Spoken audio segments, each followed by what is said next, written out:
Di balik hijaunya perbukitan Barus, Tapanuli Tengah, Sumatera Utara, tersimpan sebuah situs bersejarah yang dipercaya sebagai jejak awal masuknya Islam di Indonesia.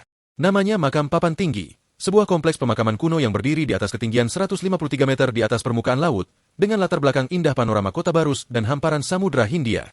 Namun untuk mencapainya bukan perkara mudah.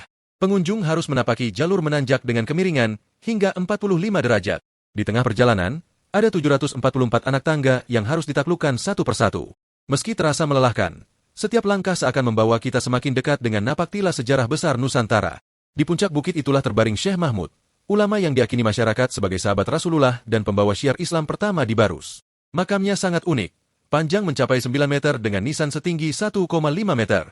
Di sekelilingnya tampak beberapa makam sederhana lain, batu-batu tegak tanpa nama, yang dipercaya sebagai keturunan beliau. Makam ini diperkirakan berdiri sejak tahun 1239 Masehi, berdasarkan inskripsi pada sebuah pilar di dekatnya. Kompleks makam kini dipagari dan dinaungi pepohonan besar, menghadirkan suasana teduh dan menenangkan. Menariknya, pembangunan awal makam ini digagas pada masa Presiden Soekarno dan kemudian diresmikan oleh Adam Malik, putra daerah Sumatera Utara yang pernah menjabat Wakil Presiden RI. Keberadaan Syekh Mahmud di Barus tidak bisa dilepaskan dari sejarah panjang kota tua ini. Sejak abad ke-9, Barus sudah dikenal sebagai pelabuhan internasional yang ramai. Dari sini, kapur Barus, bahan berharga yang bahkan digunakan untuk membalsam jenazah para raja Mesir, diekspor ke berbagai penjuru dunia. Tak hanya kapur Barus, komoditas seperti pala, cengkeh, merica, kemenyan, dan kayu pun menjadi primadona dagangan. Ramainya aktivitas perdagangan membuat Barus menjadi titik temu berbagai bangsa. Kontak budaya pun tak terelakkan, termasuk dengan para pedagang Arab. Melalui jalur inilah, para mubalik dari Hadramaut, Yaman, datang dan menetap di Barus. Mereka tidak hanya berdagang, tetapi juga menyebarkan ajaran Islam.